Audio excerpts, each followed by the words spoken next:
Most of us, when we say yes, I have equity in my home, we assume we can access all of it. But most banks function off LTV limits. So maybe you do have a $5 million home and maybe you have $4 million of equity, but the max you're able to actually access might be somewhere between a half a million to a million. So they are not going to allow you to screw up this 30-year banking system that they have as a result of you. Because remember, you're buying them a house. This is one of their, I'll call it, opportunities to make some of that money back.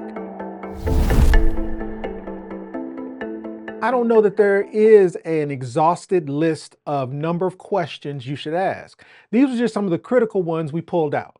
I'm going to say you can use less, you can use more. It's kind of up to you. But the bottom line is these are the ones that we kind of identified when I'm walking through whether or not this is the right product for me or for a client or for someone that I think is interested in a product like this. These are some of the questions that I ask. So critical questions to ask your lender. And it first starts with, wait a minute, why are we doing this again? Like, what is this how are we trying to apply this line of credit? Is it the goal to pay off the home? Is it to reduce debt? Are we doing velocity banking? Like, what is the full purpose and understanding of why we want a line of credit like this? And from our perspective, it's about a debt tool. It's about using a debt tool to be able to drive down debt, access your equity, and do those kind of things. So let's just revisit real quick what I mean by velocity banking. It's simply a strategy. It's a strategy designed to pay off debt, also reduce the amount of interest that you're paying to not just credit card companies, but also in relation to your mortgage in some cases. Increase your cash flow so that you can get multiple uses out of the same dollar and hopefully put that money to work elsewhere. Whether it's again, paying off your home or a secure compound interest account, or maybe it's investing externally, whatever the case may be. And again, as you move down this path, what you find is you're also putting yourself in a position where you can improve your credit as well. So it's kind of making sure we're understanding why we're getting a product like this and what is the strategy we're looking to execute. And in most cases, it's velocity banking. Because it's velocity banking is the way you're going to pay down this line of credit once it's been used. It's velocity banking that allows you to drive your income through the process so that you can cycle your income through the line of credit and then rinse and repeat, right? So I'm just jumping right in, and I'm going to zoom in on this as well because I know it's a little bit small for you, but it first starts with understanding when you walk in the door, the lender is going to attack you, right? The lender is going to come at you with a certain number of questions. So you understanding how to receive the questions being delivered is key. And the first thing to remember is this: the lender is the lender doesn't make much money off of a line of credit, and this is just a fact. And so therefore, 9 times out of 10, their objective is going to figure out how they can get you out of asking for or receiving a line of credit. Like what are the actions they can take? So the first question that's probably going to come up is, why do you want this line of credit? Like, what is the purpose of its use? Will you use what will you be using the funds for? And how much access do you need over time? Because what they're trying to do is they're trying to ask you enough questions to steer you in the direction they want you to go. And how you answer these questions are important because there's an impact. Like, they're not asking you these questions for no reason. And there are moments where we can talk ourselves out of becoming qualified for a line of credit like this. So you really want to be careful in these situations and pay close attention to, one, what's being asked and why it's being asked. And also, it's okay to ask, why are you asking me this question? Like, what is the purpose? What is the solution you're trying to achieve for asking me this question? So understanding the impact, because the impact can put you in a position where you can have better rates. Also, the line of credit could be based on how you respond. Hey, I'm looking to use this line of credit so I can go on vacation. Well, good luck with that. Or I'm looking to take access of this line of credit so that I can improve the property which they currently have the mortgage with. Or there's a business that I'm looking to open, or I've got this high credit card debt that I'm looking to eliminate. So how you respond to these questions are important because it could impact the size of line of credit. It could also impact the terms of the agreement that you have. Like, your interest rate could be directly tied to how you answer these questions. So how do you answer the questions? And I was toying with this top one because I was struggling with, is it, what do I mean when I say be honest about velocity banking? But I had to think about it. What is velocity banking? Velocity banking is a strategy. 9 times out of 10, the lender you're talking to has no idea as to what velocity banking is. But again, velocity banking is what? A strategy designed to do what? Well, we just talked about it. It's a strategy that's designed to pay off debt. So as it relates to the first, I'll call it answer, or being truthful about what velocity banking is hey, why do you want this line of credit? Because my goal is to reduce my debt. My goal is to save interest on these high interest credit cards that I'm paying, increase my cash flow. So absolutely. Being honest about velocity banking is key. It's just that be clear. Let's be clear. They may not understand what velocity banking is. So you may have to be a little bit more detailed, be a little bit more specific. Right. But the bottom line, I like that. Right.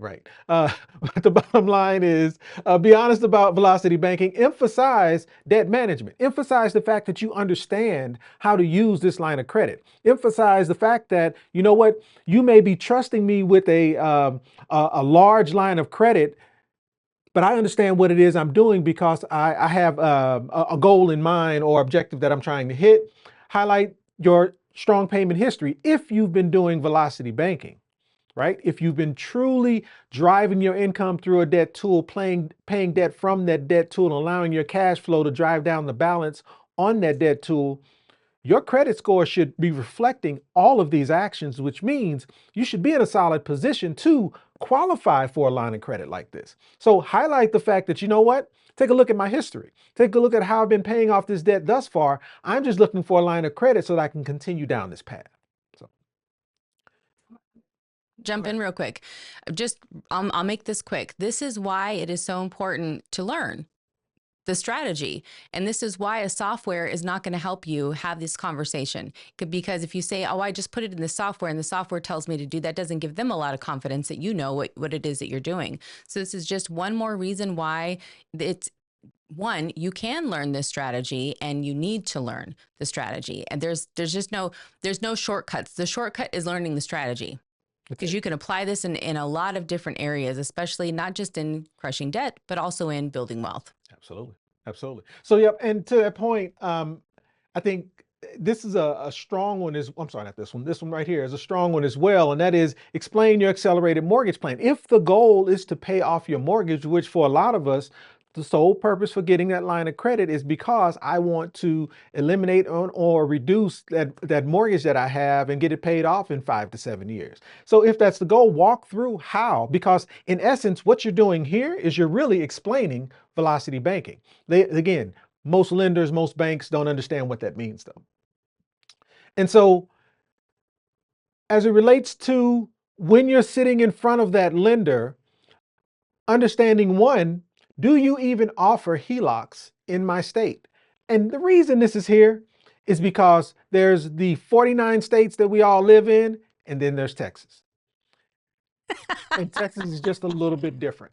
And it's not that HELOCs are not offered in Texas, it's just that Texas is different. So this is important. Do you offer HELOCs in my state? Because not all lenders specifically operate HELOCs in those states either. Meaning you could be at an institution that has a brick and mortar properties across all the states, meaning just use Bank of America for an example. Just because Bank of America is in all 50 states doesn't necessarily mean Bank of America will allow a home equity line of credit in the state that you're in. So asking this question is important. And do you allow HELOCs on my property type? And most people think, are we talking primary versus a rental property? But there are some states, and again, and then there's Texas. There are some states that if you have a casita on the property, will they allow you to have a line of credit just because you have another building sitting on the property? I think it's by size. If it's larger than 24 by 24, you may not even be allowed to have a line of credit. So understanding your property type and where it sits and the land that it sits on, whether or not a line of credit would be allowed. And also, what would disqualify me? And again, these are questions that, in truth, you're going to learn these anyway throughout the process, but I like to be upfront, upfront. And here's why. What it does is it puts you in a position of a more authoritative position, and it forces the lender to not slide information by you and be more upfront with details because you understand how this process works. So what are those things that would prevent me from being able to follow through with a process like this? And this is before you run my credit, meaning I want to know I want you to list out what those items are that could possibly disqualify me. And using our personal situation, we were caught up in the 2008 market crash where we ended up having to short sell our home. And in the process of short selling our home, we couldn't qualify for a mortgage for a certain number of years. And so there was this waiting period that we had to go through just to be able to jump back into this process. Equity access questions. And this is important because most of us, when we say, yes, I have equity in my home, we assume we can access all of it. But most banks function off LTV limits. And typically it is between 80 and 85%. I have seen banks that will do 100% LTV. And there are more banks, more than I've seen in the past. And I think it's because since we've come out of COVID, banks have been trying to a bit more eager to gain your business. I've been seeing a lot of 89%. But understanding what the LTV limits are, and also how do you determine the home's value? So asking the lender, what are the steps you take to determine how much my home is worth? Because you might have walked into that banking institution based off the Zillow estimate that you saw. So you want to understand from the banking institution, what's the process they use? Is it an AVM? Is it a drive-by? Is it a full appraisal? Is it based off the range? Meaning, depending upon the size of the line of credit you want, maybe the whether or not it's a full appraisal versus an AVM versus a drive-by is dependent upon the size that you want. So if you don't want a full appraisal done, then based off the answer to this question, you understand, hey, I need to stay within this range of what it is I'm asking for so that it stays as an AVM, an automated valuation. And again, there's no harm, to me, there's no harm in any of them, but it's just understanding the how, understanding what that process is, and knowing that information up front is key. Oh, and the maximum loan amount. Depending on how much your home is worth, depending on the size of the mortgage you already have on it, lenders may actually cap the amount of access to your equity. So maybe you do have a $5 million home, and maybe you have $4 million of equity, but the max you're able to actually access might be somewhere between $500,000 to $1 million. So, but you don't know that unless you ask those questions. And again, this is all prior to anyone running your credit. This is you asking this question up front, and it can be a bit overwhelming, but that's okay, because that's their job. Their job is to provide you that information ahead of time. Did you have a question or anything, sweetheart? No. Okay. No, Nathan was saying that the last lender that he spoke with told him that Zillow is pretty accurate right now compared to their earlier estimates. Yeah, and like I said, you walking in with that information is awesome, but still, I want to know your process because you're right. And a lot of times they can do the AVM right there in front of you because in most cases, again, it's an automated evaluation of the property. It's a click of a button. So it's really simple to identify, hey, based off what I see at the moment, your property is worth X, and also calculating your potential in the HELOC. To me, this is something that you would want to do prior to even walking into the building. It's based off what you know, how much space do you have? And this is also where there's a fair amount of conversation around first versus second position, using the numbers that we see in front of you, the 400K. So this is how much, the 400,000 is how much the home is worth. But the 250,000 is what's in currently first position. So what that means is this is the dollar amount that I almost said life insurance company. This is the dollar amount that the bank is most concerned with. This is the dollar amount that, hey, they want whatever you're asking for. They are not going to allow you to screw up this 30-year banking system that they have as a result of you. Because remember, you're buying them a house. There's a second house you're purchasing for them. So therefore, this is the most important item. So this is what's in first position in most cases. So when you go to a lender and you're looking for a first position home equity line of credit. In essence, what you're saying is I am looking to replace this using the equity that I have between these two items.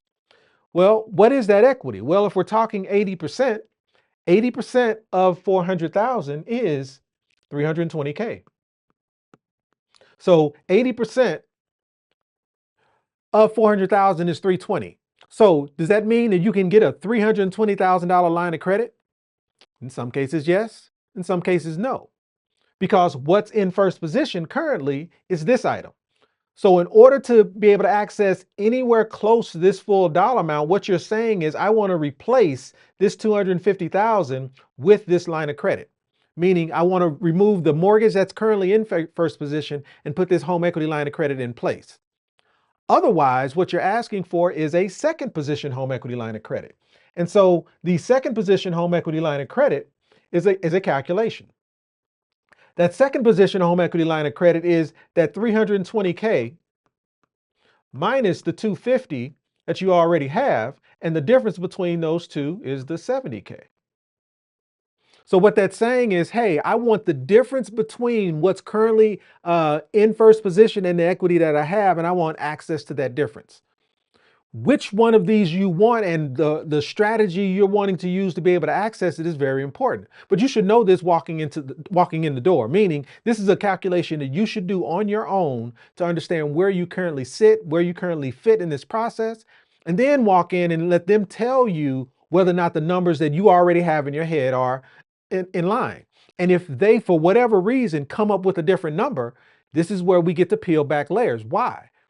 I assessed my 80% LTV at being blah.